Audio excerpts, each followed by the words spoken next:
to episode 4 of my podcast. I'd like to start off by saying that I'm at a point in my life where I find myself gradually losing more patience with other people. Maybe it's that grumpy old man thing that's going on. Maybe it's because just certain people show themselves to be deliberately ignorant in the things that they say and do. I'm getting really impatient and tired of barefaced, avoidable ignorance. So what I'm doing is I'm baring my soul here. I'm laying things out for people to see exactly how I feel and think about things. I'm really losing patience with this supercharged ignorance that seems to be prevailing in society. This kind of ignorance that's hailed as a commendable excuse me, in a society that's extremely decrepit when it comes to its morals. Anyway, that's how I feel about the way things are just now, and I suppose that kind of forms the foundation of the topic that I'm speaking about today. In my last episode, I focused on how humans just are struggling to cope with the internet, to cognitively deal with the information that comes from the internet. Human beings just don't seem to have been ready for it. We can't cope with the information. We can't cope with how to manage it, how to effectively use it for the benefit of society.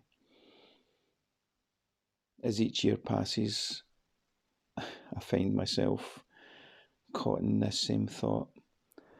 Surely our society can't continue increasing at this level of what seems to be collective stupidity. I know that's a general statement, and I would never refer to all people. It would be ridiculous to refer to all people who express themselves on social media as horrendously and horrifically stupid. It's just not the case. The world is filled with intelligent, morally guided, ethical, compassionate and empathetic people. It's just that they seem to be drowned out by the algorithmic driven focus on negativity on social media. You see, it's the obviousness of the ignorance, the absolute recklessness of it, the unquestioning naivety of those who accept it as well. It completely amazes me. It bewilders me when I see it. So I'm no longer excuse me, I'm no longer going to hold back when it comes to certain issues. I'm no longer interested in treading lightly when I'm speaking out on certain current affairs. Rational debate, measured response and intelligent discourse really should remain crucial to an informed and just society. To me, through all my listening, all my watching, reading and searching, it's abundantly clear that it's the idiots that are driving the bus of society. Truth and wisdom seem to be dying a noisy, slow, gargling death. Honest, rational and informed truth is being garroted without mercy. It's being gleefully replaced by crass ignorance, self-righteous pomposity, and a complete abandonment of ethical values and a moral backbone.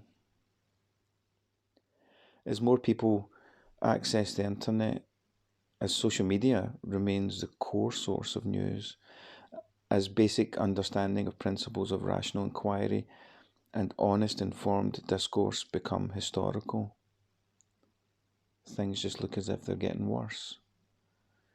As individuals prefer to satisfy personal ego and promote themselves as the next saviour of humanity, we really should not be surprised that complete and utter horse manure dominates our media and our culture. Our society has sunk to a low that is a parody of what it seems without comical value.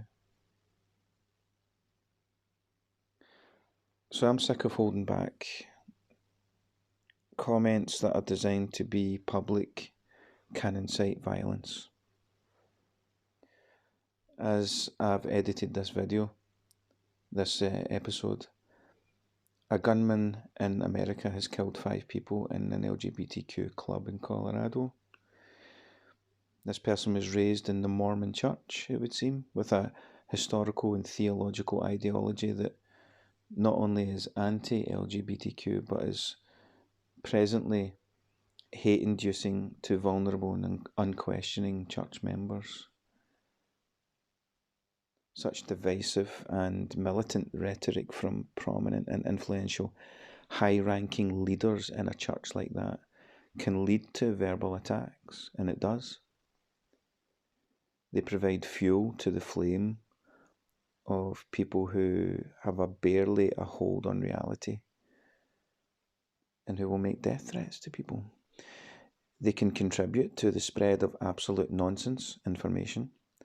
Complete and utter lies and falsehood only need to be posted online at the click of a button, and it's practically impossible to reverse the spread of that lie once it's online.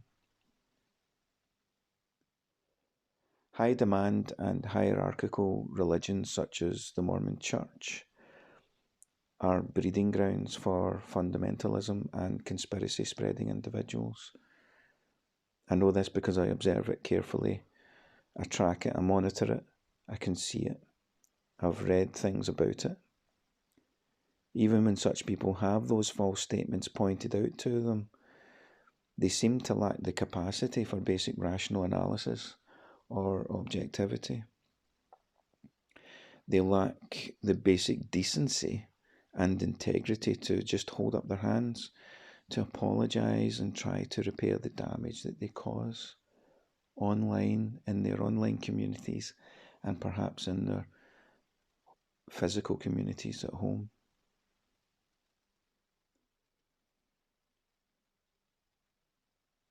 This episode and what I've read in preparation for it is one of the most important messages that I want to put out. It's definitely a warning that echoes from our recent past and has to not hold back because of its importance. I'm going to refer to actual people, in particular an actual person. I will use their names to point out what it is that they are doing in society.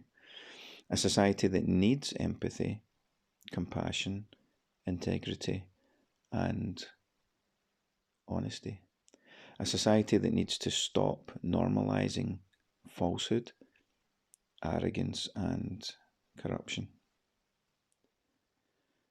So after all of that, here we go. This is the meat of what the episode is about. In early 2020, an American multi-state study was carried out to gauge knowledge of the Holocaust among the current US population. The results of the study should really make people across the world sit up and take stock of how informed we think we are. Similar studies have been carried out in the UK and other parts of Europe as well. In Germany, it has been a compulsory aspect of the history curriculum to actually teach the Holocaust and the greater context of the rise of far-right ideology between the world wars. But if we go back to that American study, what were the findings of it? Well, fewer than half of Americans, generally speaking, can provide accurate answers to the most basic Holocaust questions. Keep that in mind when I describe a particular American who uses a personal interpretation of the Holocaust for his personal promotion. So this includes being able to describe how many Jews were murdered, where the events took place, the methods used by the Nazis, and the reactions of the international community at the time of the genocide from 1941 onward.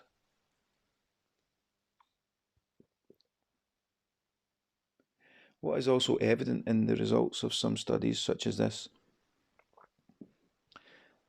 is that most people who were questioned about their level of knowledge and understanding of the Holocaust, most people would rate themselves quite highly.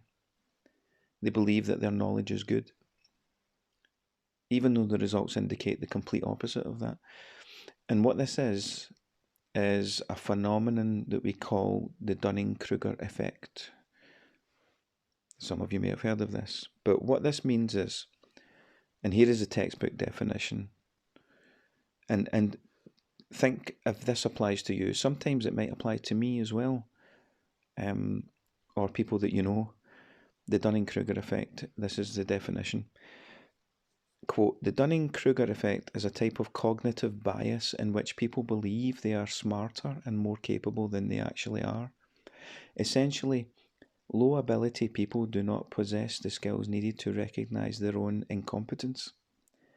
The combination of poor self-awareness and low cognitive ability leads to them overestimating their capabilities or knowledge. Close quote.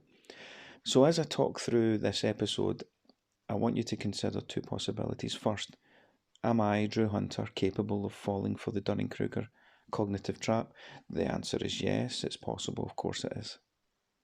Second, how is Dunning-Kruger possible to spot in other people who are caught up in a constant loop of reinforcing cognitive feedback, which particularly applies online with people's social media? Essentially, are people who are trapped in a world of online social media fantasy and conspiracy, are they a potential risk to society? Such as the people that I'm going to refer to in this episode.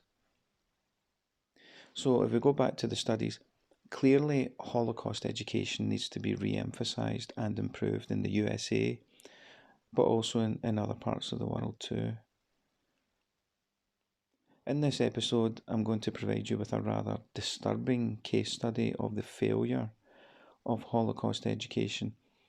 In fact, I would take it a step further and say that it's a failure of rationality and critical thinking in general. The failure of the political system to reward integrity and wisdom and hold false prophets and fanatical people to account. The epic failure of reasonable dialogue that permeates our world. In light of the awful damage caused by the right-wing social media conspiracist Alex Jones in the US, I'll refer to another individual who is a social media personality who has grown in influence as a political commentator and self-described prophet, a word that he used and uses to describe himself. This person, perhaps no surprise to some people, is from the state of Utah in the USA. This public figure has taken his emerging campaign of defending what he sees as the constitutional rights of fellow patriots and developed the habit of using Holocaust imagery to further those personal political goals in a way that is quite unethical, certainly miles from the truth and not very pleasant. Now, before I get into the ugly and putrefied world of alt-right fundamentalists, I would like to bookend my comments by giving the first word to a Holocaust survivor, a real victim of deadly regime, Elie Wiesel. In warning each new generation about the necessity of speaking out, this is what he said. Quote, always take sides. Neutrality helps the oppressor, never the victim. Silence encourages the tormentor, never the tormented. Close quote.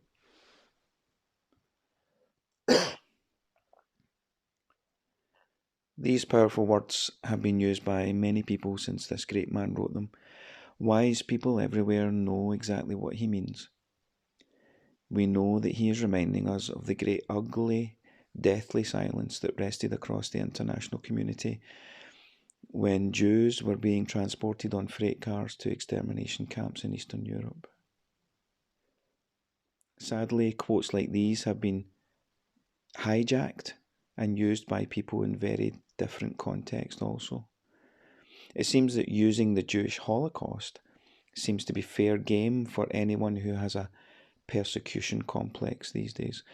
That would be Mormons who feel victimized by ex-members or critics who have been known to compare themselves to Jews in Nazi Germany.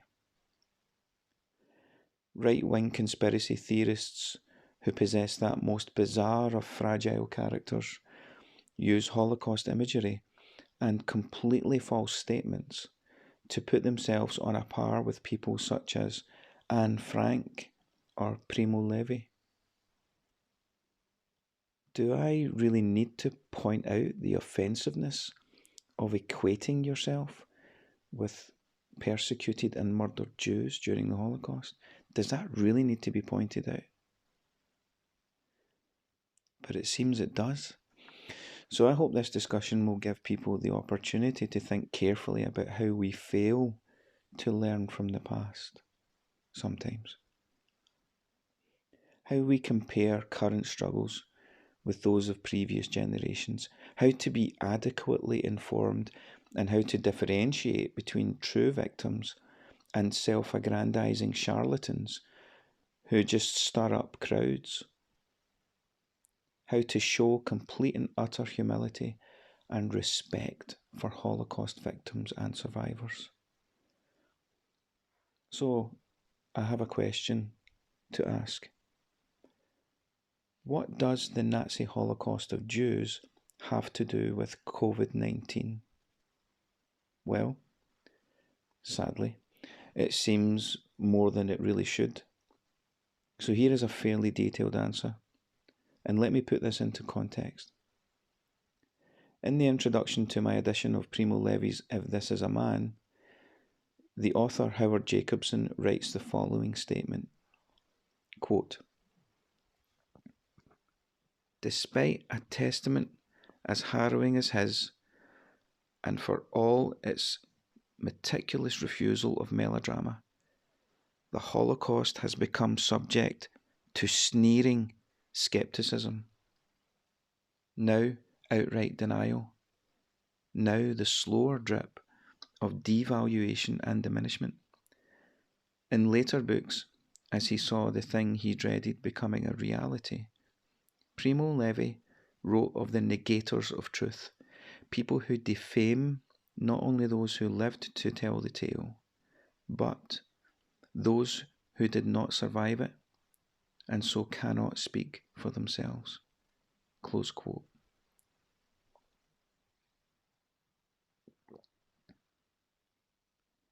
Contained in these words really is a stark warning. What Jacobson is highlighting is a phenomenon that has grown hand in hand with the developing pedagogy of Holocaust studies since 1945. It is Holocaust denial, a stance that is so bewildering and bizarre that it seems ridiculous to even consider entering into dialogue with anyone who takes that stance. But it is the distortion of Holocaust history that is perhaps most alarming.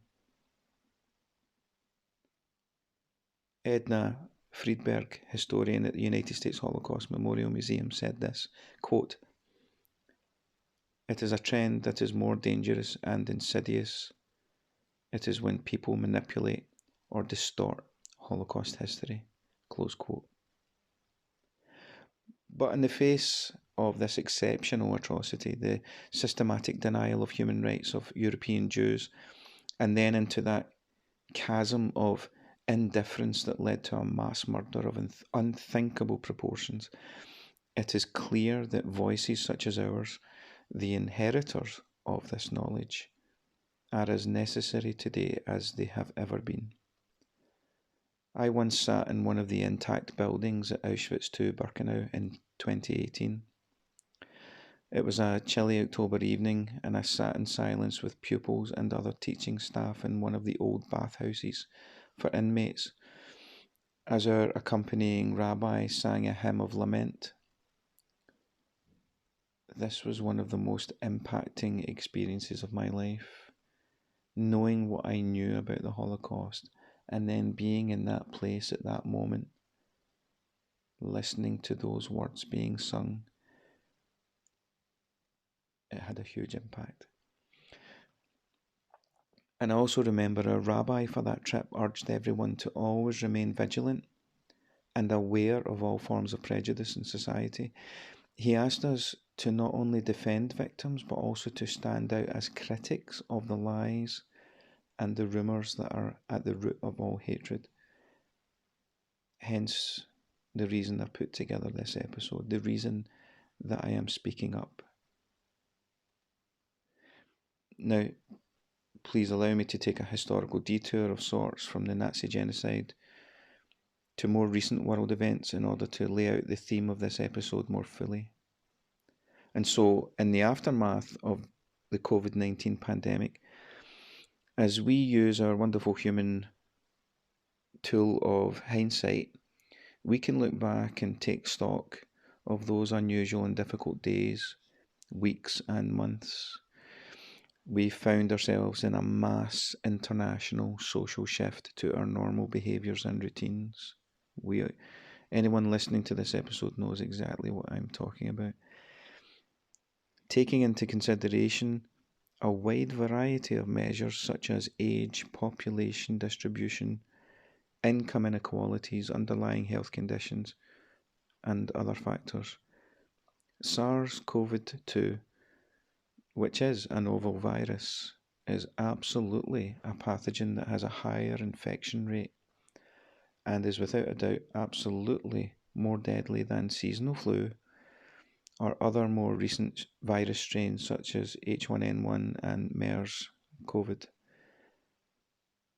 And if you have a mind to do so, you can devote a little bit of time to carefully analyse how human societies for hundreds and thousands of years have had to endure restrictions on movement and normal living habits in order to take control of a highly infectious pathogen that is ripping its way through the population.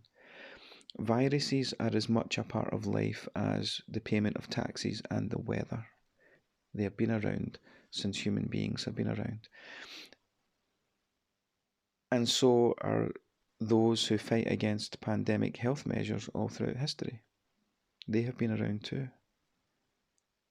For example, in 14th century Italy, towns all over the country implemented various surveillance measures to understand how the Black Death was spreading so horrifically. Eventually, Britain followed when the Crown made it law for fatalities from the Black Death to be recorded in London's bills of mortality. Back to Italy again, in cities such as Rome and Milan, local health organisations were given the authority out of necessity to dispose of the bodies of infected persons. In order to mitigate the spread of infection, personal belongings were often set on fire.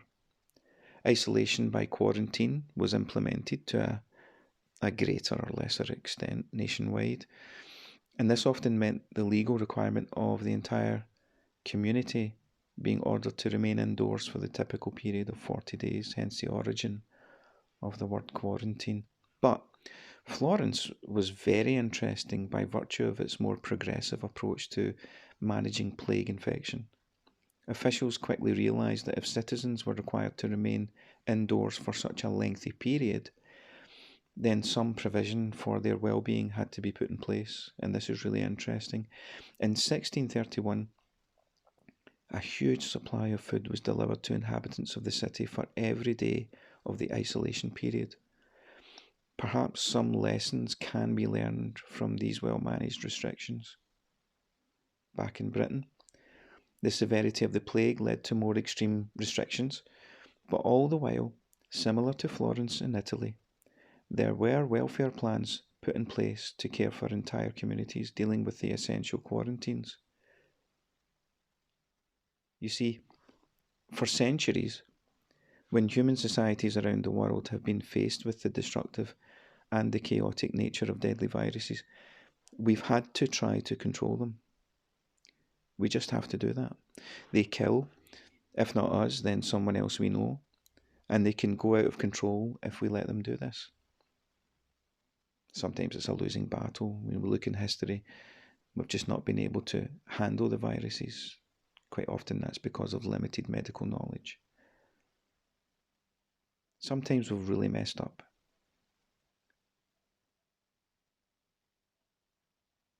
And I think a lot of mistakes were made in the process of managing COVID. When celebrities, politicians, or your own friends pour scorn onto you if you choose not to be vaccinated, I think that's dangerous ground. People who, and this is very important in this episode for me to say this, people who choose not to be vaccinated should not be vilified and have that right to do so. I think it's important. And as soon as a society starts to victimise, vilify, demonise, or scapegoat any group of people for any reason, but in particular during a pandemic, to criticise and victimise people who choose not to be vaccinated, it's very dangerous ground. I'm a huge fan of freedom and human determination. We all have opinions across a wide range of difficult issues, and while I've highlighted the importance of personal responsibility in dealing with collective crises in society, I believe the legal enforcement of something so personal as vaccines is very risky ground when a country makes it a legal requirement to be vaccinated. I have questions and concerns there myself. And it really does little to help with when a group of people who are demonised for a choice made about their bodies are made to feel that way. We need more informed and empathetic dialogue to get away from all this hateful rhetoric. But as we've seen, we can really get things together and we can formulate wonderful and humane measures. As pandemics are international in their scope, mitigating their impact requires a collective acceptance of responsibility, a collective acceptance. In much the same way, an entire population has to be mobilised to support in the efforts of winning a world war, perhaps. Think of the Defence of the Realm Act in Britain that was brought in, as controversial as some of that was. The common theme in human societies dealing with a deadly tragedy is that the people have to accept some common general responsibility for dealing with whatever the imminent threat may be.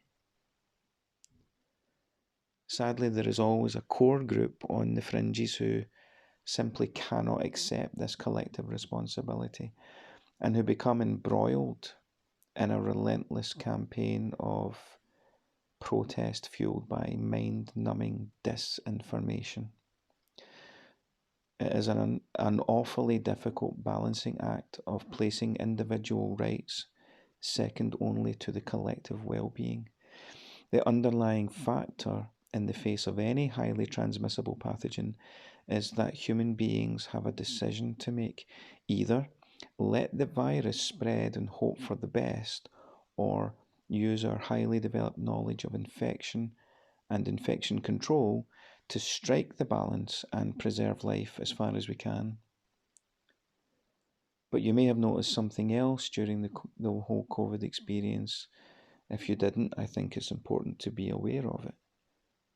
In the midst of our worldwide infection control, as US presidents and British prime ministers failed to take the threat seriously, as TikTok exploded while we relied on stable broadband, Just Eat and Netflix, as British Prime Ministers attended boozy parties and wonderful people experienced the heartbreak of losing loved ones in their absence, there arose a growing army of voices who spoke indignantly against government-mandated restrictions. Now, I'm aware that these people are extremely complex in terms of their views. It would be unwise and I would be unkind to pour scorn onto people who seek the freedom to express these alternative opinions.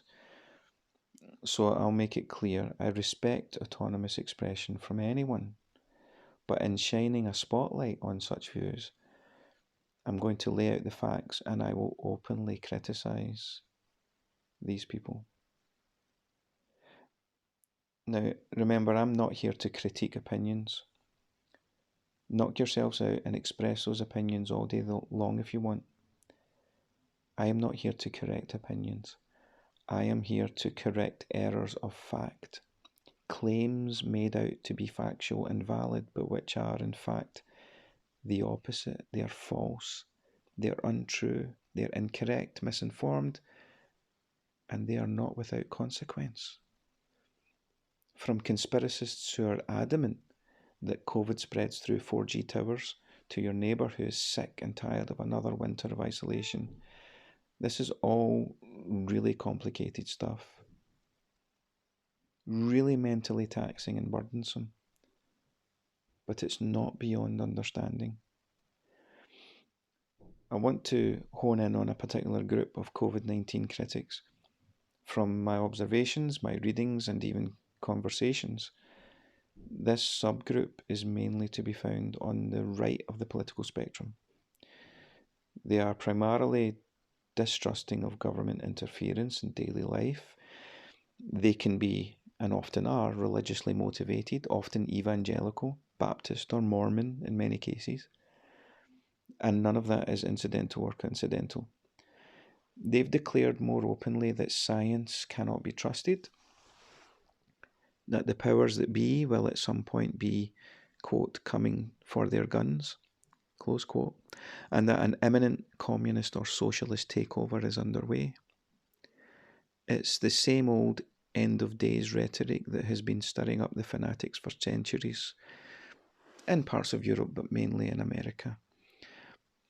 I want to impress upon everyone that far-right ultra-religious conspiracy theorists, those last days of humanity preppers who make repeated daily claims about having their guns taken from them by some ominous socialist communist devil-worshipping cabal, have been warning their patriot friends for decades that this is going to happen. It's an ugly, out-of-control paranoia that has been fueled by the internet in recent years. That kind of self-confirming delusional thinking is one of the most disturbing foundations of thought that are a breeding ground for Holocaust denial and distortion. Objective reality is so far removed from that hyper-religious mania that is stoked day after day in online discussions as the prophets of that kind of doom find a huge audience of like-minded and equally misinformed adherents. The most striking irony is that these people have a view of themselves as the most aware, the most enlightened, and the most woke in society. Essentially, what we see unfolding with these people is the Dunning-Kruger effect, and it's multiplied to the max. The irony being that the offenders feel completely justified and fully informed. Memes, rumours, and relentless reposting of reposted, vacuous bile online. In the face of such an onslaught of garbage, it seems impossible to face, but in terms of Holocaust dilution and falsehood, it is imperative that we speak out against such deplorable poison. Many of these people have such a high regard for themselves that they even post memes declaring how important their role is in warning society of their quote-unquote research. But perhaps most disturbingly, and this is the crux of my discussion, this previously fringe group has settled upon the point of view that having to be subject to COVID restrictions during the COVID pandemic is the same or akin to the mandates placed on Jews in Nazi Germany from 1933. Let that sink in, that this is what these people actually think. Now, I want that to sink in as we go through this episode. And I don't want anyone to be left without any doubt about the reality of this comparison, so I feel it needs repeating. I repeat, there are groups of people across society who feel so strongly that state measures in mitigating the spread of the COVID pandemic are so difficult to accept, so restrictive and limiting to them, that they consider them comparable to Jewish Holocaust conditions in Nazi Europe. Now, I would be doing a huge disservice to transparency if I didn't provide a proper analysis of this unsettling parallel, so I should set this in wider context. You'll remember I introduced this episode with the admonition of Howard Jacobson that as each succeeding generation looks at the lessons from history, they should place the Holocaust at the centre of our collective memory. But he went on to describe the increasing current of thinking that seeks to deny the events of the Shoah, to question the reality of the Nazi genocide. Furthermore, Jacobson makes a deliberate addition or distinction in describing Holocaust skepticism. He describes, quote, a slower drip of devaluation and diminishment, close quote. He's telling us that there is something just as offensive and ugly as Holocaust denial, denying that the events happened. And in fact, it's the phenomenon more damaging because it's relentlessly constant. And that is the taking of the Jewish experience and using it to justify a personal agenda. And he uses the label created by Primo Levi that those diluters of a sacred tragedy such as the Shoah, the Holocaust, are negators of truth. As a historian and an educator, I invest so much of my effort on an almost daily basis into studying the past with as much integrity as I possibly can. I do this in a way in which I try to show respect for the truth, to preserve the truth, to teach young people the truth of what really happened. Not to reduce, diminish, or reinvent, or abuse history. This is how to tell if someone is abusing history to their own will. If I wish to impress upon listeners a particular selfish agenda, then I might negate the facts, water them down a little bit, or cherry pick them to suit my needs, exaggerate the good and downplay the bad, as long as it suits my argument. A nice part of a quote here while ignoring another part of the statement there because it doesn't fit into my worldview. What I have is an argument that has the appearance of legitimacy because I referred to a Holocaust victim, perhaps. It looks true, it elicits an emotional response from the viewer or the reader, but it is no more than the careful selection of a quote or a clip or an image that looks valid in the absence of the wider context. So it is not pure truth. It's a poor, misleading version of it filtered through my prism of subjectivity. Charlatans and self-described prophets have been doing this for centuries. Their selfishness and egos are the primary motivation. It's what drives them. They often convince themselves they are the shining light on the hill, the force for good in a difficult and crazy society. Interestingly, Hitler saw himself as this kind of chosen prophet who could heal society's wounds also. Today, there are online personalities who feel that same level of religious fervour, who speak of their own horror at the events of the Holocaust, but who lack the capacity for self-critical thought, who cannot see how offensively they use the Holocaust and its history to further their own narrow agendas. The mass murder of a distinct group of people should be beyond any self-serving vanity. It really should. But nothing surprises me today. To me, the Holocaust is historical, hallowed ground. I study it with the kind of reverence the victims deserve. If I failed to raise this issue in this episode, I would be cheapening their memory. I wouldn't be doing my job. So let me raise the introductory question again. What does the Nazi Holocaust of Jews have to do with COVID-19? Let me tell you about an online documentary style video I was made aware of in 2021. This video was created and released in response to the government mandates put in place to control the spread of COVID-19 in the US. I've watched the whole thing from start to finish. I've watched parts of it again several times. The end credits and the subtitled information banners included throughout. It's quite a thing to watch. The video opens with images of Jews in pre-war Germany being arrested and prepared to be transported to extermination camps. Black and white footage of Hitler giving his feverish speeches is included for greater effect. Somber and serious music plays ominously in the background as graphics containing the following message fade in and out. Now please pay attention. These are the graphics that are included in this documentary. Quote, early 20th century Germany, the National Socialist Party, commonly known as the Nazis, began winning elections by propagandizing the flu pandemic of 1918. Leftist fascism was implemented inch by inch until it was too late for rational Germans to counter it. Now, with the curious release of the Chinese virus on a global scale, history repeats itself. Close quote.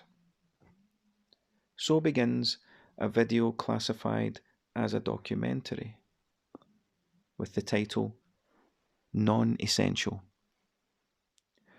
A short film of sorts that was co-produced by a Utah man, the right-wing populist Mormon Eric Moutsos, in reaction to the various public health restrictions introduced to deal with the emerging coronavirus pandemic in 2020.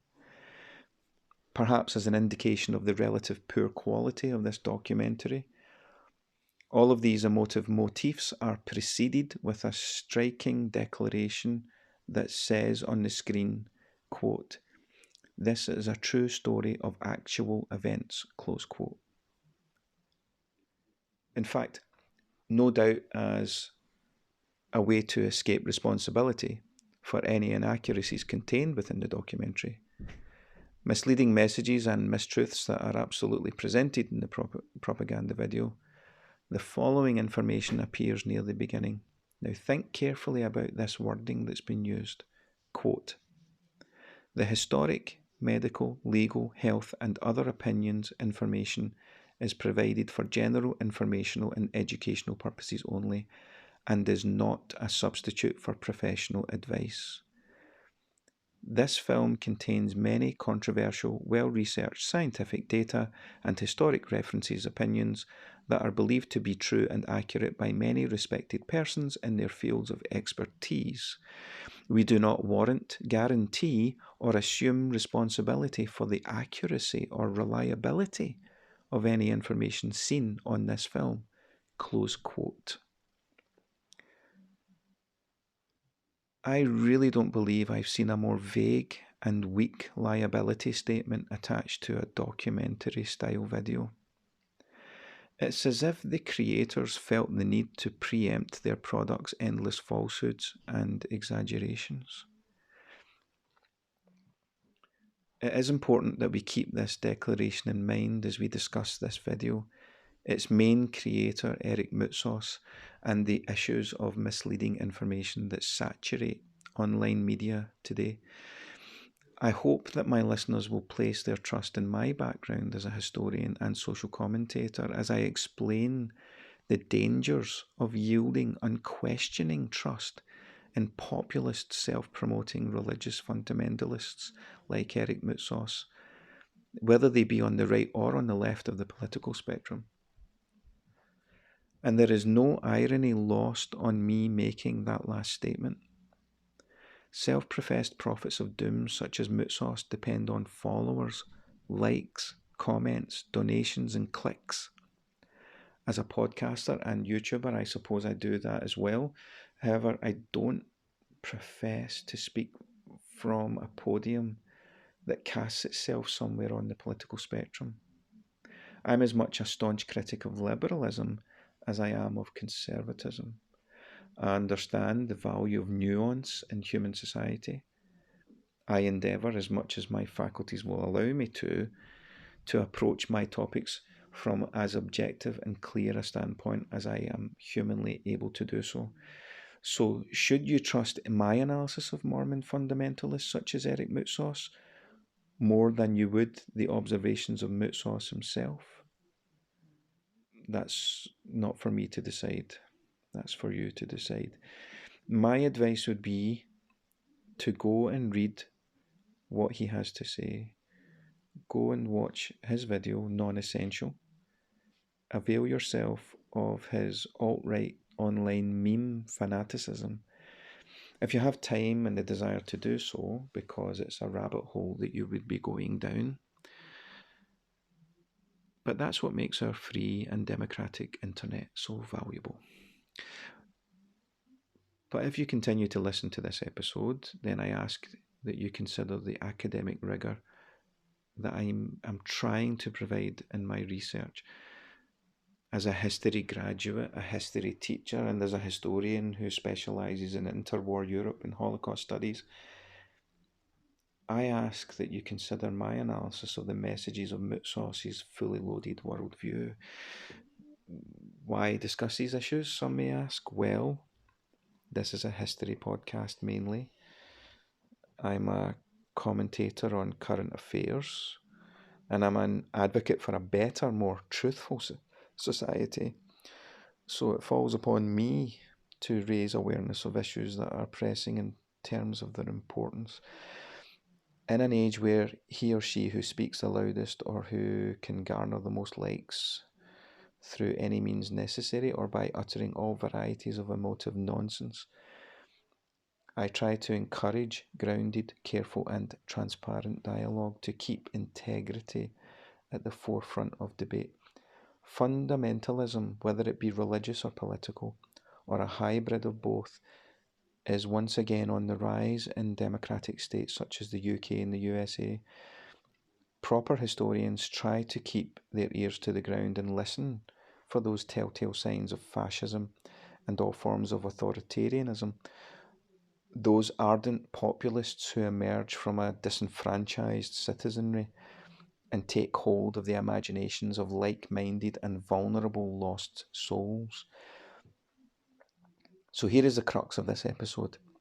As we have lived through 2 years of public health measures and strict government controls due to the COVID-19 pandemic, I've watched the spread of this worrying phenomenon, one that mainly demands and depends on eliciting an emotional response, one that puts personal inconvenience during a pandemic on a par with the brutal suffering of a targeted group of people in history. So let me take a direct approach to highlighting this ugly distortion of Holocaust history by fundamentalists like Eric Moutsos. I'll analyse the claims made in his short film piece by piece and show how inaccurate and misleading they are at complete face value. So back to those opening subtitles on the Moutsos film. I'll now analyse and fact check the statements that Moutsos presents as true statements. Quote 1. Early 20th century Germany, the National Socialist Party, commonly known as the Nazis, began winning elections by propagandizing the flu pandemic of 1918, close quote.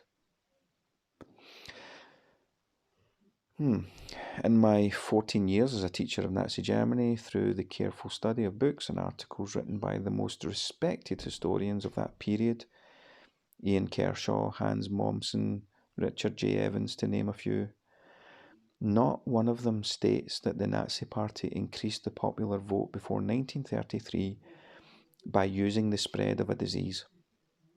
Hitler didn't refer to it in his book Mein Kampf or in any speeches recorded during his campaign years. Never, not once. This notion is never entertained nor even hinted at in the complex historiography of Nazi Germany. Now we know that Hitler and his growing propaganda machine did indeed play on the exposed fears of interwar Weimar Germany, reactions to the harsh terms of the Treaty of Versailles, hatred for the Weimar government and its apparent stabbing of the German people in the back, along with repeated promises to deal with the communist threat and the increasing anti-Semitism that was growing in the aftermath of the shame of losing World War I. All well documented and perfectly understood repeated sound bites, but no mention of the flu, the Spanish flu. No book, no article, no website, no historian, no lecturer, no professor, no research paper, no reference to using the flu epidemic by the Nazis. It was never done. It was never a thing. It didn't happen. However, what we do have is one single reference to increased voting for far-right political parties in regions in Germany where the death rate from the influenza was highest back in 1918 to 1920. Researchers from the Federal Reserve Bank in New York took separate sets of data and reached correlation conclusions between them. They suggest that the higher death rates may have contributed to more votes for the Nazi Party. Of course, that is not unusual and certainly incidental, and is a far-reaching conclusion with no way of being adequately explained. And it certainly does not suggest that the burgeoning Nazi Party used it. They used the flu pandemic to garner votes. It's just not true. It's not factual. It's not academic. It didn't happen. There was no desire to use the flu pandemic as a vote-generating campaign. It's misleading. It's the kind of clutching at straws and belief in the ridiculous that horrifically uninformed fanatics tend to cling to. The interwar years in Germany were tumultuous, to say the least. Historians struggle to encapsulate that time period adequately in a 500-page book. The Nazis came to power at a time of maximum economic and social fracture.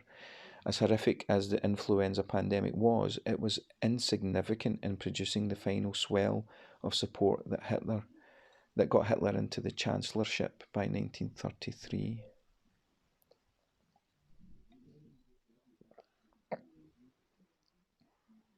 So why did Moutsos use this claim? Because it was a convenient one for him to make. Perhaps it was told to him by a like-minded friend who would never challenge him. Maybe he saw a meme stating that ridiculous claim, but there is no historian, absolutely no expert who is consulted to explain why such a falsehood is referred to in this documentary film. Perhaps we'll never know, because there is no sign of any kind of academic rigour in the process of making this documentary. Contrary to the bold claims made at the beginning of the video, there doesn't seem to be any qualified historian who has contributed to any part of that documentary. Nevertheless, it is out there, boldly claiming these things, being watched and shared by ignorant and unquestioning minds who soak it up like a sponge. Now that is dangerous stuff, potent stuff, particularly when you consider the importance of Holocaust education. I should add, as a point of note, the tendency to use a highly infectious foreign disease to alienate a demonized group is a common theme in history. Jews were often demonized and blamed for increased deaths in towns, cities, or entire countries. By giving the disease the label of the Jewish plague, the cycle of repeated prejudice was simply increased in medieval times. Notice how Moutsos refers to COVID-19 as the Chinese virus in the same prejudicial manner, in that ignorant fashion. Okay, quote 2. Quote, leftist fascism was implemented inch by inch, close quote. Fascism is not leftist, as stated in this video. I'm amazed that I have to even address this at all. Any educated person knows that fascism is a historical political ideology that sits firmly on the right of the political spectrum. Perhaps Moutsos, with his pedigree of limited academic ability and selective thinking, saw the word socialist in the name of the Nazi Party and got easily confused. Someone who is heavily entrenched in paranoid conspiracy thinking is extremely susceptible to believing any old prevailing myths. We know that the Nazis were fascists and that they were right-wing. To suggest otherwise is to live in a monumentally ignorant fantasy land. We know that the Nazis hated socialism and communism with a passion. They burned socialist books. They banned and closed down socialist newspapers. They put socialist politicians in concentration camps. They arrested socialist sympathizers. The Nazis sought to redefine the entire concept of socialism. Ignorant social media personalities who put personal popularity or narrow-minded ideology before the most basic integrity or rational facts can perpetuate the most poisonous bile. Propagandists were doing it in the 1930s, and online social media propagandists like Moutsos are doing it online today. Quote 3 from the video. Quote, now with the curious release of the Chinese virus on a global scale, history repeats herself. Close quote. Sadly, Moutsos is correct only in terms of the repeating of misinformation around global pandemics. However, the irony of his own toxic part in the repetition of history is completely lost on him, I think. He is a contributor to the modern online phenomenon of spreading mistruths and lies through ignorance and emotional response. He perpetuates myths and mistruths so vile and loaded with prejudice that he plays his own part in repeating the worst parts of our history. Okay, what about this claim? Quote, this is a true story of actual events. Close quote. Well, if you watch the film from start to finish, you will notice very quickly that it is mainly a narrated description of Moutsos and his Utah business revival organization trying to encourage national support for businesses and households affected economically by COVID-19 restrictions. In terms of what Moutsos and his supporters do and what they achieve, then it is indeed a collection of true and actual events. There is no argument there. However, as this video is interspersed with selected scenes from Holocaust movies such as The Pianist or Schindler's List, you're left with the assumption that you will view the COVID-19 restrictions as being just as evil or as ominous as the Nuremberg laws or the mass incarceration and killing of European Jews. That's quite disgusting. The phrase non-essential, the title of this apparent documentary, is emphasized and is taken from one of those Holocaust movies, and it's dropped so haphazardly like a rock into the movie's discussion. Here is the comparison being made, here is the suggestion. It is that when captured Jews whose skills, education or employment were classified as non-essential and therefore surplus to requirement, are compared to the non-essential workers status during COVID-19. That it was the beginning of similar restrictions that might lead to similar outcomes for some Americans, as if they're heading towards some kind of Holocaust in America. Again, I repeat the premise of Eric Moutsos, his video documentary. The legal COVID-19 health control restrictions implemented in 2020 are the same rocky road to a loss in basic human rights as those implemented upon the Jews of 1920s and 1930s Nazi Europe. In the mind of Eric Moutsos, his friends and followers, he wanted, he wanted to elicit an emotional response. He wanted and wants people to reach certain conclusions. To make a comparison so untrue, so false, so ridiculous, so unintelligent, so inaccurate and so offensive to Holocaust victims that it mattered enough, if only to gain more support for his cause. It is this personal victim trope that is one of the many felt and used by people who struggle with critical thinking and rationality. Moutsos and any other contributor or producer of this video has succeeded in diluting and diminishing the Jewish Holocaust, of negating the truth and the brutality at the heart of those awful events. He has taken the Holocaust and twisted it to his personal whims and views. In the wake of the COVID-19 pandemic, as the increased disinformation and poison of social media itself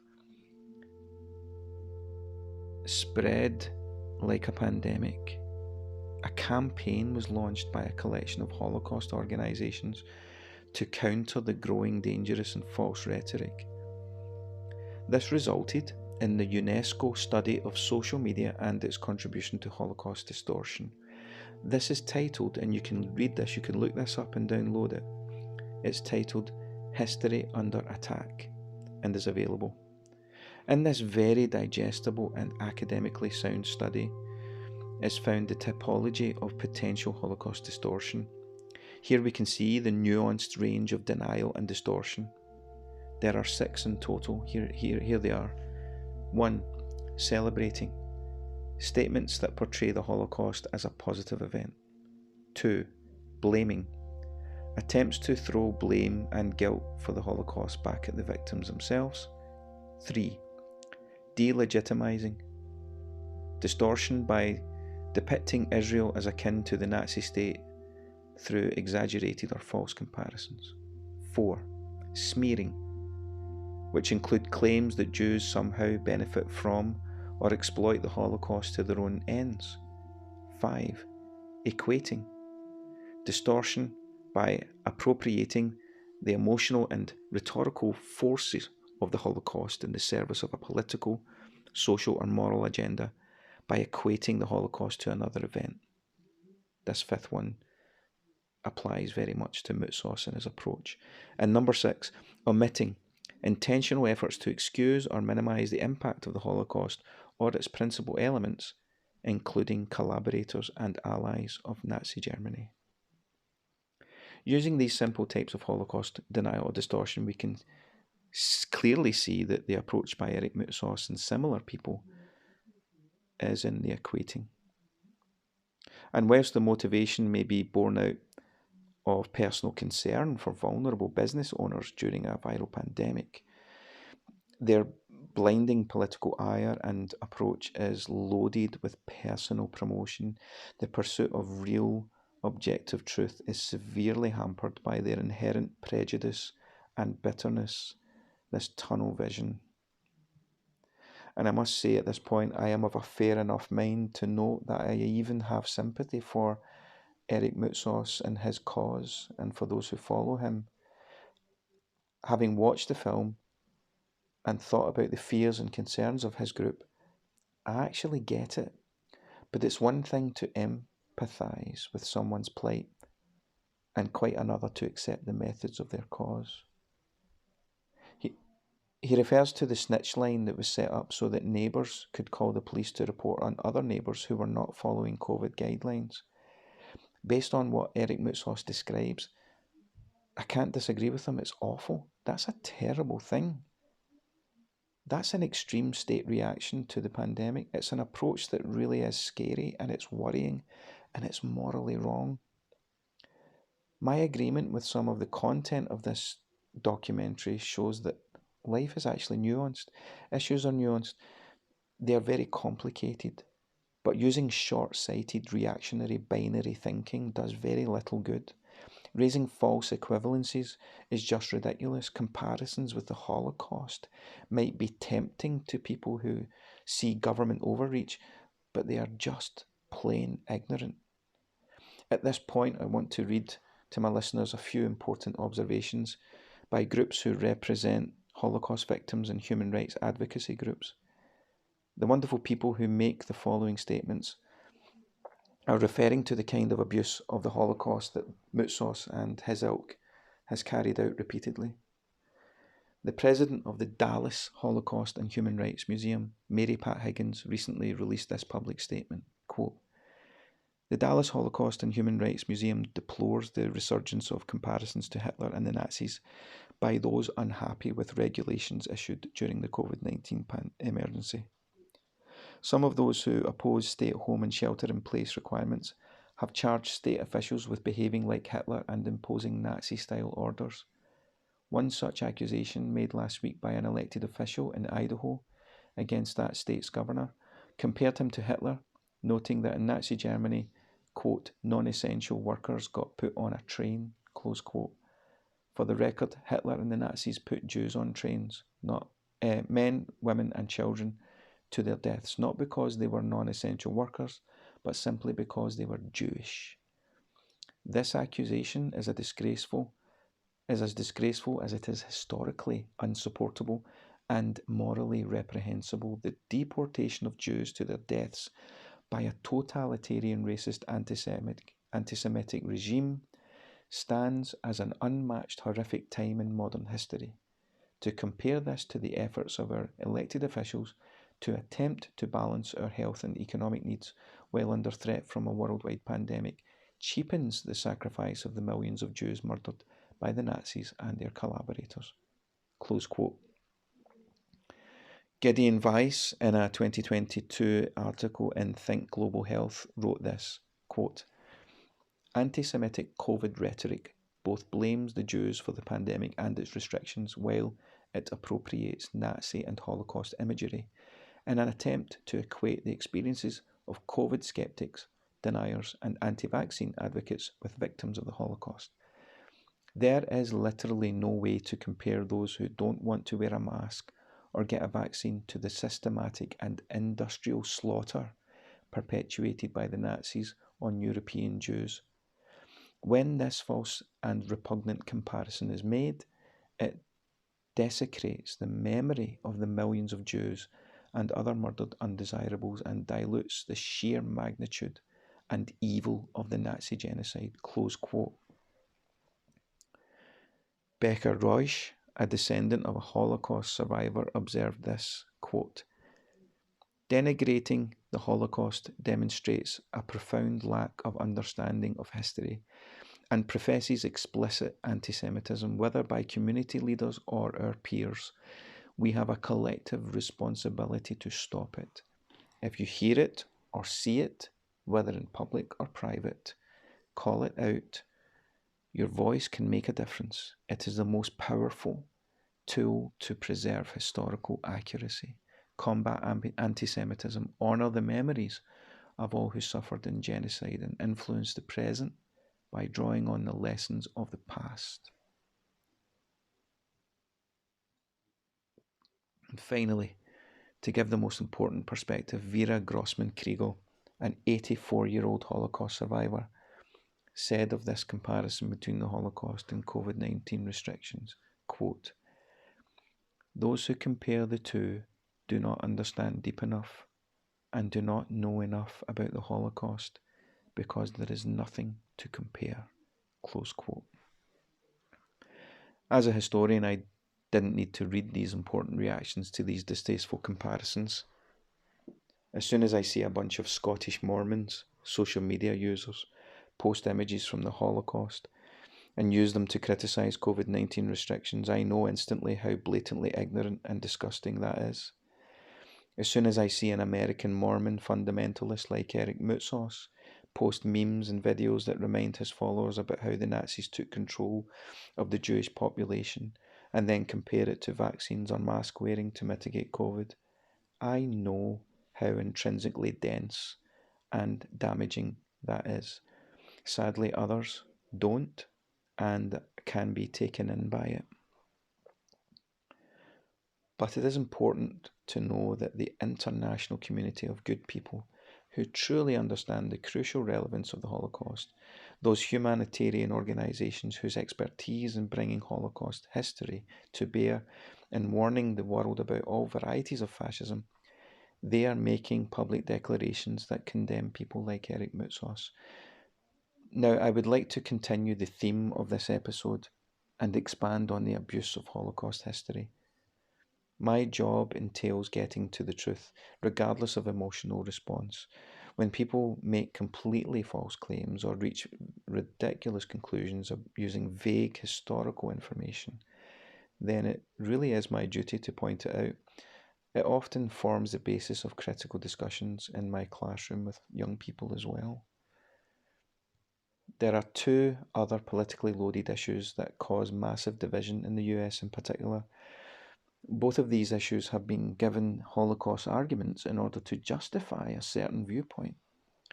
These conclusions are just as vile as the COVID-19 comparisons made by Moutsos.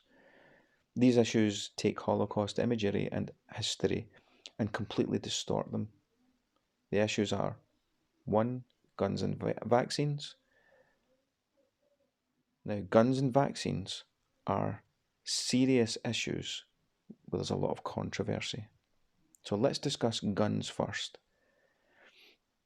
I don't need to give a lesson on gun culture and constitutional law in the USA. The Second Amendment in the Bill of Rights proclaims the right for Americans to keep and bear arms. There are at least two other countries that have this right codified into their constitutional law, Guatemala and Mexico, for example. However, this is a distinctly American notion. Obviously, it stems from the militant success of the revolutionaries who gathered into militias and defeated more professional British soldiers back in the late 1700s during the Revolutionary War.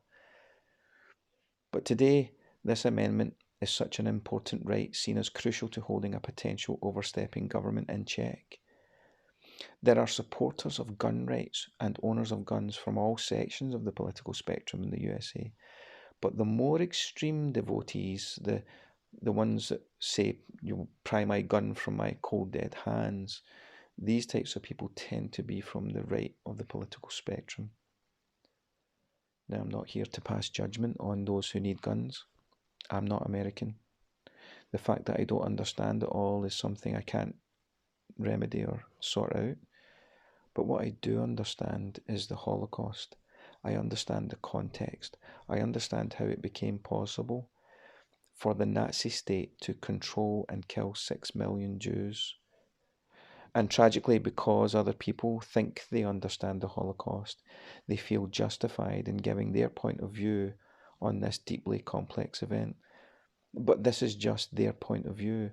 It is not factual. It feels factual to them. It feels like facts, but it's just more distortion and raw stupidity. So here is yet another example of completely insensitive and false Holocaust distortion. Since at least 2018, I've seen certain groups of people, mainly Mormons, post images of Holocaust victims, real human beings standing beside a huge pit ready to be shot by an SS death squad. And beside the image is a caption that reads, quote, "After they took away their guns, Hitler murdered 6 million unarmed citizens," close quote. Another meme that has been doing the rounds online is one that contains an image of thousands of confiscated jewellery rings previously owned by Jews. A caption reads, quote, "Before they collected all these wedding rings, They collected all the guns, close quote. I have seen people that I know, lots of people who I have known online, people who are members of the Church of Jesus Christ of Latter-day Saints, or evangelicals, or non-religious people, fundamentalists, conspiracy theorists, post these types of images. They don't check the images, they don't check the accuracy of the images, they just see them and they have an emotional response and repost. I'm sure you're getting the message. The message is that the Holocaust resulted apparently from a group of over 6 million people willingly surrendering their rights and through being unarmed. This further implies that unless American patriots are vigilant in protecting their constitutional rights in America today, a similar fate may result. A similar fate to those millions of Jews who were rounded up and killed. Well, this is all a huge pile of horse manure. It's nonsense. It's the type of social media hyperbole that seems so effective in hooking vulnerable and myopic people. Here's why it's completely false. Here's why it's socially damaging.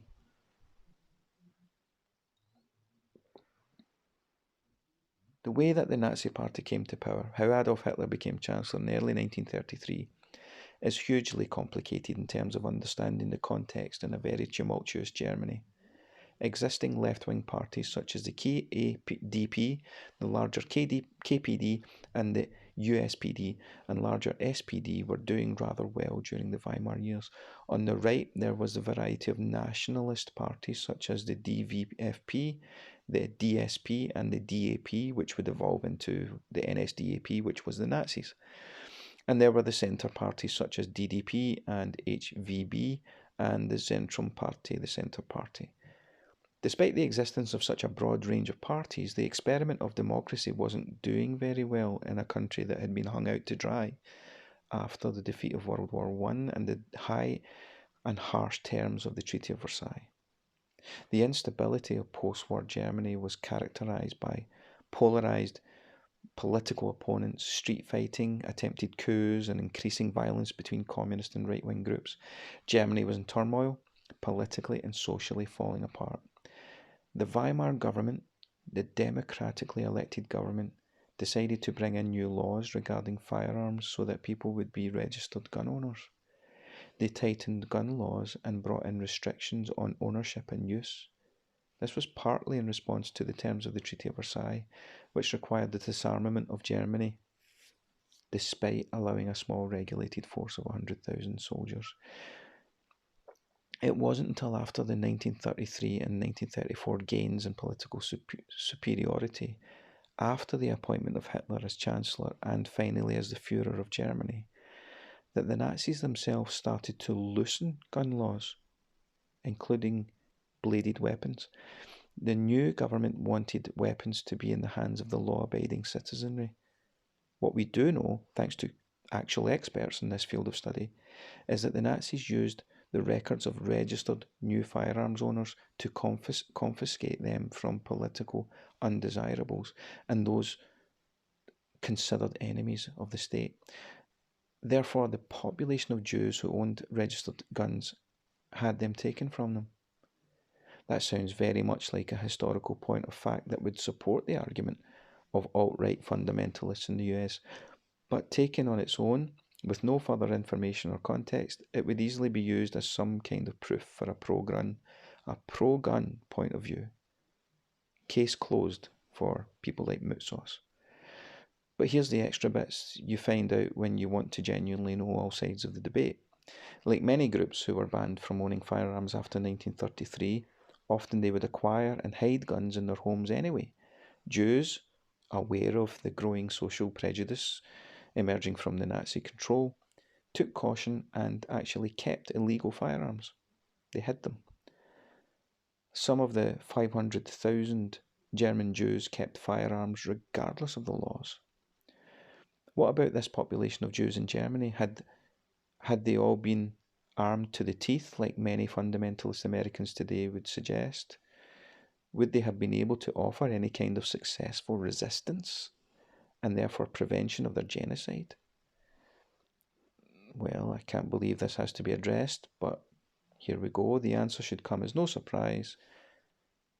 they would not have been able to. By 1933, the population in Germany was 67 million people. Approximately 0.75% of Germans were Jewish, spread out over a large geographical area, but mainly living in the larger cities. In most major cities in Germany, including the outer environs, the SA, the brown shirts, and the emerging SS units, in concert with the local police, developed a huge network of Konzentrationslager or concentration camps. Many of these were previously existing prisons that were retrofitted to the new Nazi terror police state. Many SA units also used local homes or private buildings to hold political prisoners. At any given time, a new series of nighttime raids would bring the dazed and confused into a prison camp. In most cities, the average citizen would find themselves within only a few miles of a series of SA or SS detention centres. By 1934, there were 4 million SA regulars spread out all over the country. The SS increased its membership dramatically also. And I need to emphasise, though, the complexity and wide-ranging influence of the Nazi terror state. The Gestapo and the SD were interwoven into this dominating state policing system with millions of highly motivated personnel who were often well-resourced. Factor in the fact that most of these individuals were armed. Can you even conceive of the possibility that the infinitesimally tiny population of Jews after 1934 might have prevented their own mass murder? The inevitability of the force of control implemented by the Nazi state apparatus after 1933 was so overwhelming that any other group considered to be unpatriotic, to be politically undesirable, to be critical of the government, to be a weakness to the Aryan race, to be Untermensch, was quickly rounded up and crushed into submission. How easy it rolls off the tongue that the Jews would have been able to prevent their own mass murder. How easy it is to compose an online meme, to say anything you want it to say and to accept as truth by your collective mass unquestioning and irrational followers.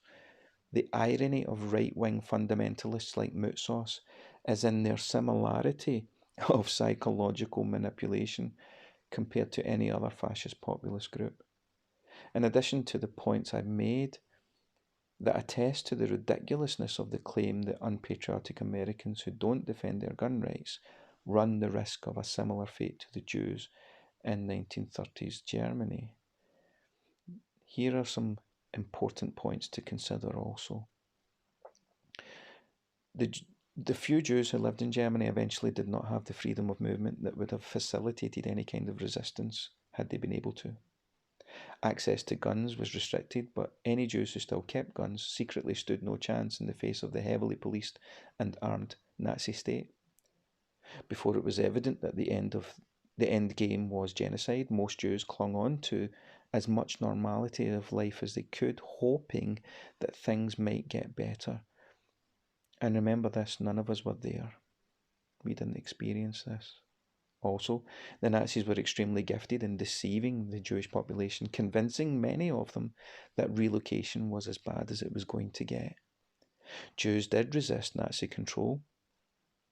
This included uprisings in camps such as Auschwitz, Birkenau, Treblinka, Sobibor, some successful enough for a few Jews to actually escape also. The most remarkable armed resistance came in April and May of 1943 during the Warsaw Uprising. This ultimately was quashed, though, by the superior forces of the German occupiers as they burned out the bunkers where Jewish resistance fighters hid, despite the remarkable bravery and courage shown by those Jewish resistance fighters. Jewish fighting and resistance groups also included the Bialystok Jews in Poland, Jewish action groups in Holland, and the Jewish Fighting Organisation of France. There were significant partisan groups in pockets all over Eastern Europe.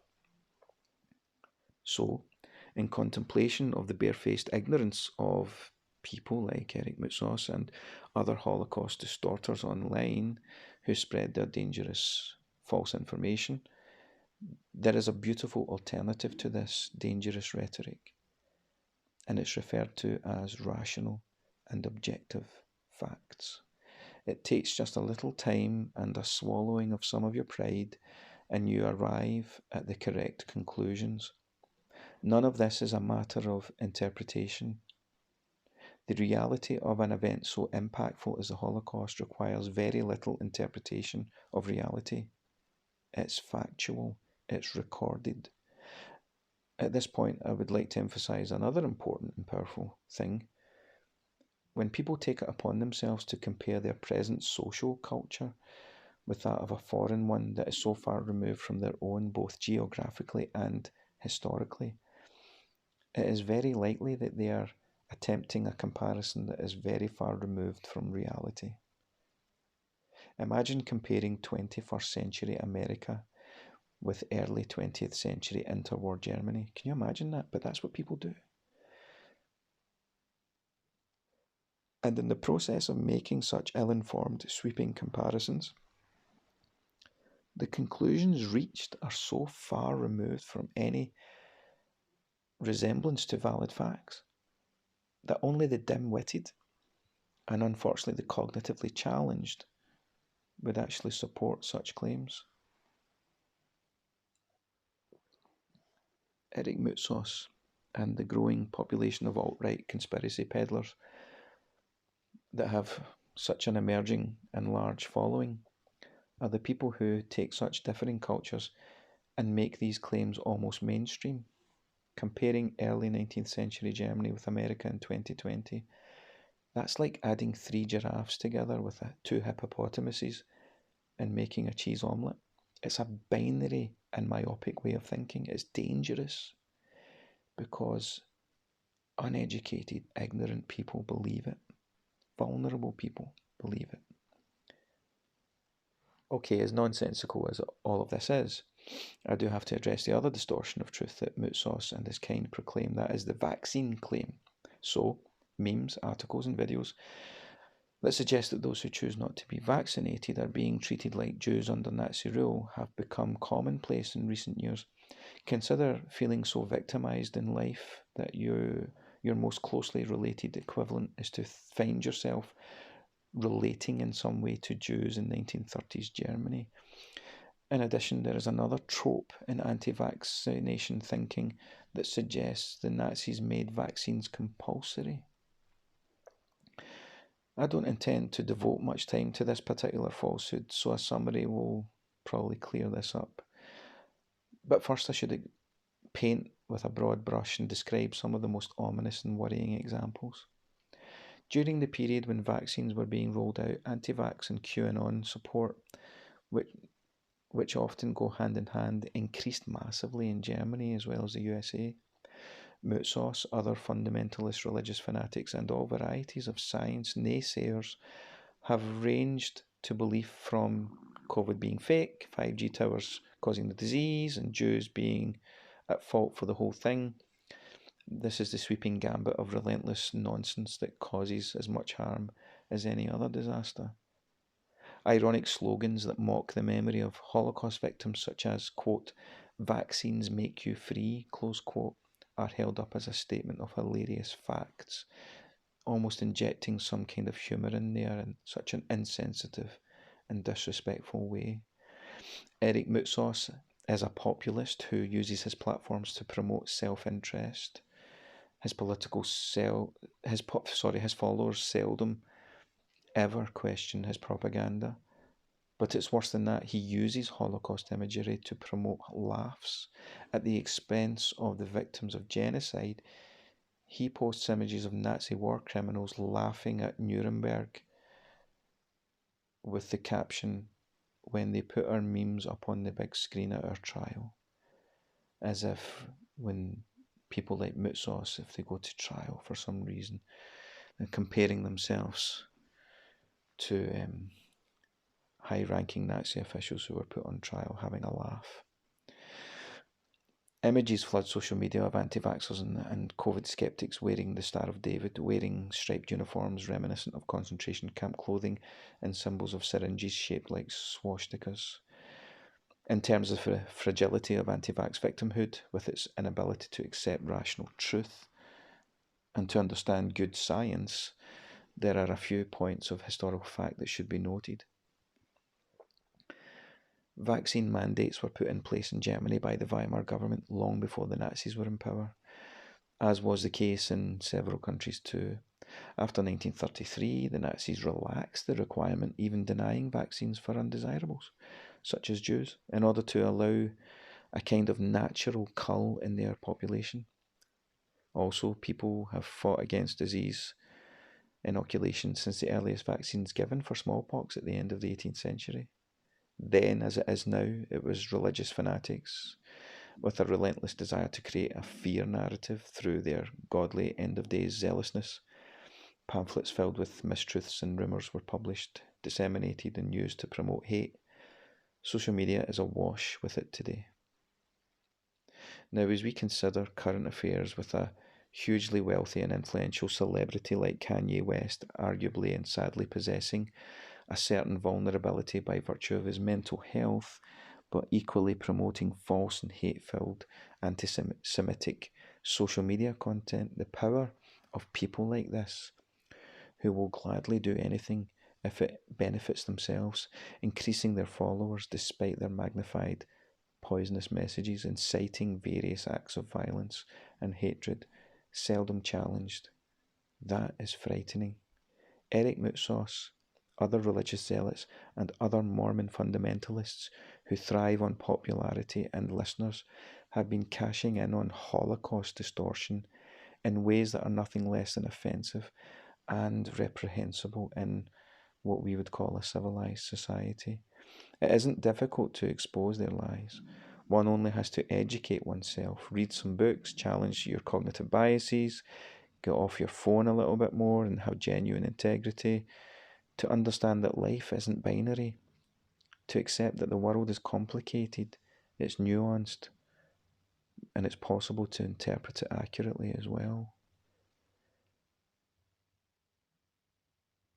The Moutsoses of this world come in many vulnerable and disturbing guises. Their existence, sadly, is owed in part to their struggle to understand the fractured and confusing world we live in. It is possible to explain why alt-right extremists become the way they are, but knowing this does not excuse their deliberate hatred and lies.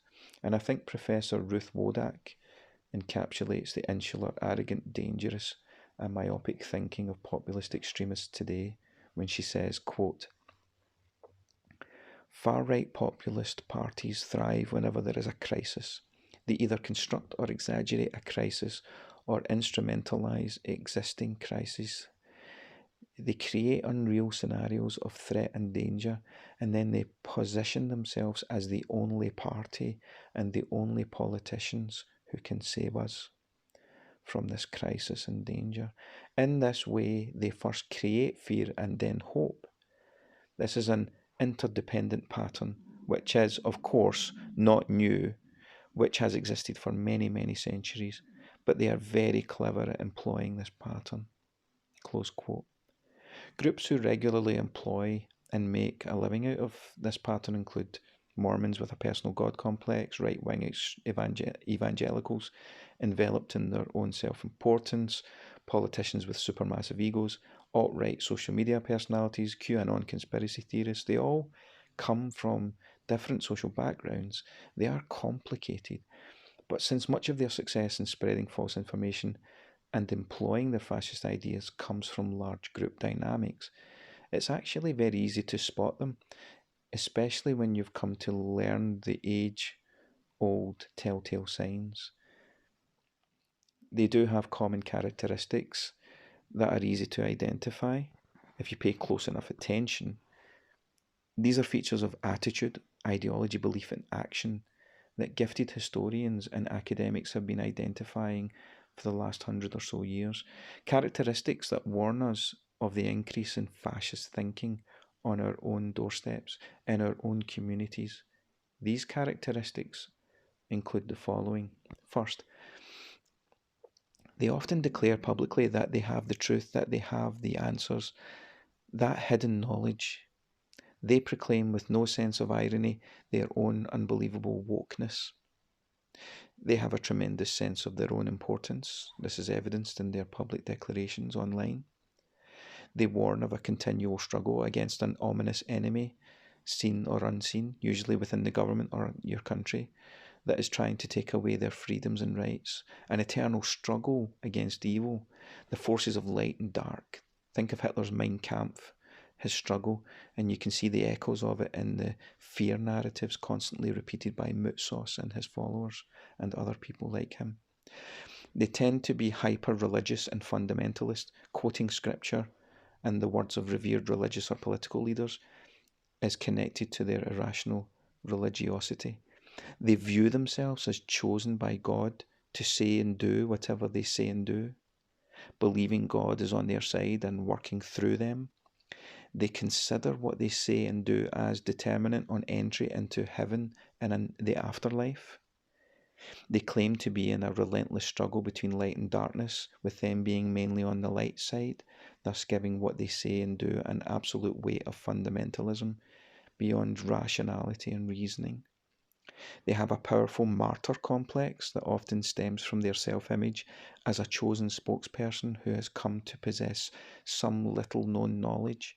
This martyr image may also result from a significant event in their life, some pivotal event that lights their fire of bitterness and leads to a spiraling out of control obsession with some imminent threat. They speak in vague and often meaningless platitudes, rarely speaking from a place of informed learning or legitimacy.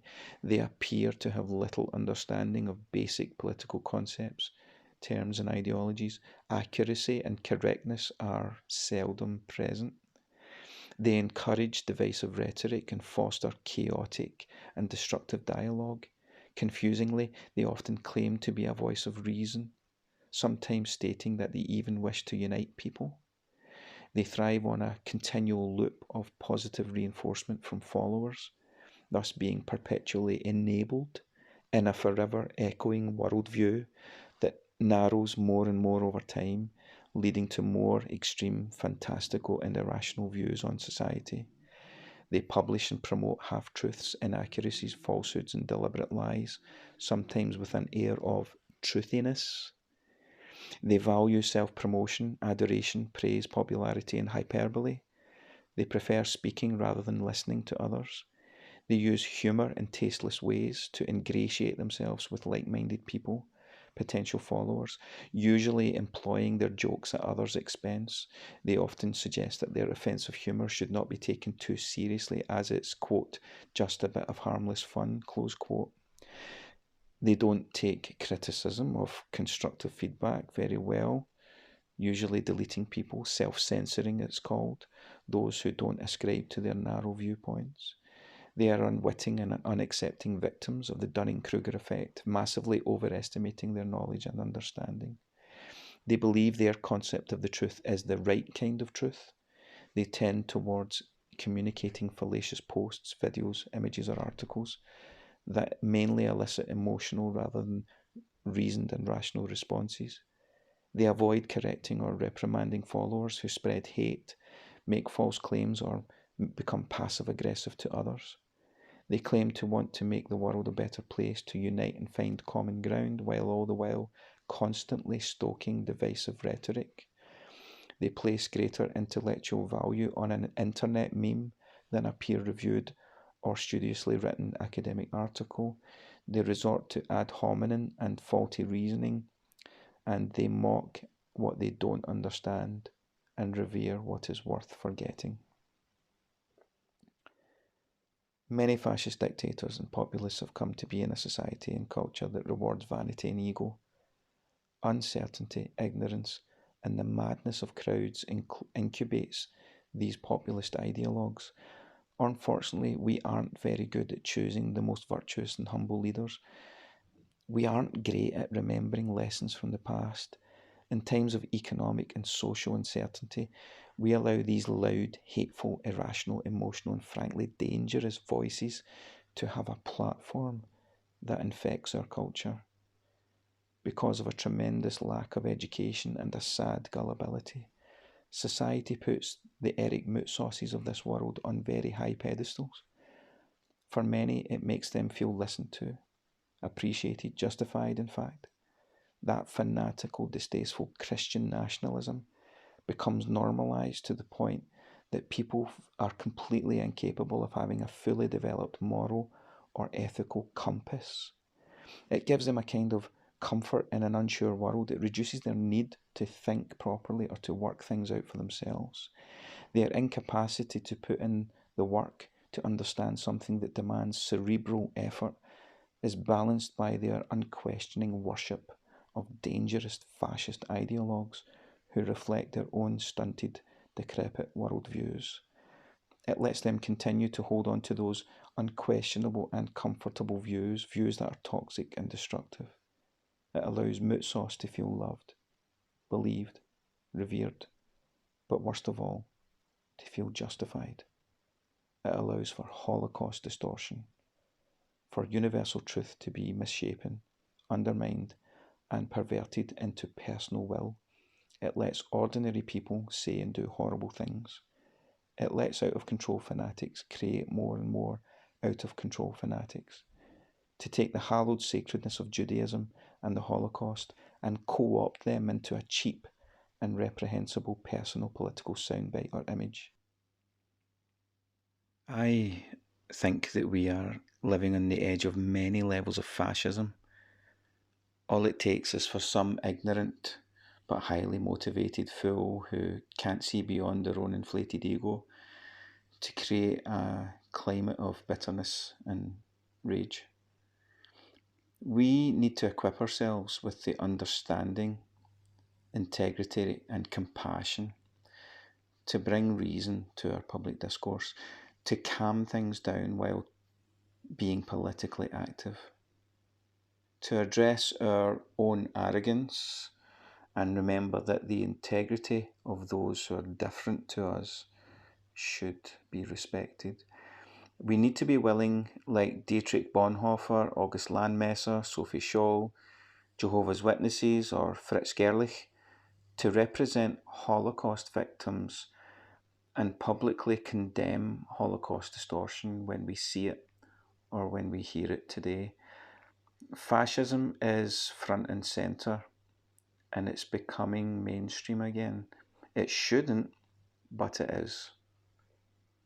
Speaking out against it is exactly what Holocaust survivors expect from each new generation.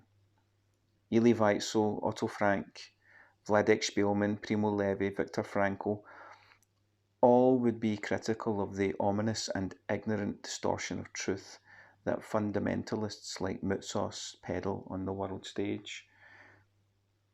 At the most basic level, when a human being is faced with the monumental prospect of raising the subject of the Holocaust, he or she should take that responsibility with the gravity in which those events unfolded.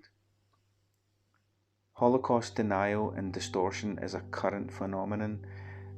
It's in our communities, on our social media, and it seems to be becoming acceptable. All of us are personally responsible for how we act and react when faced with it. None of us can afford to ignore it. To do so is to give our approval through our silence.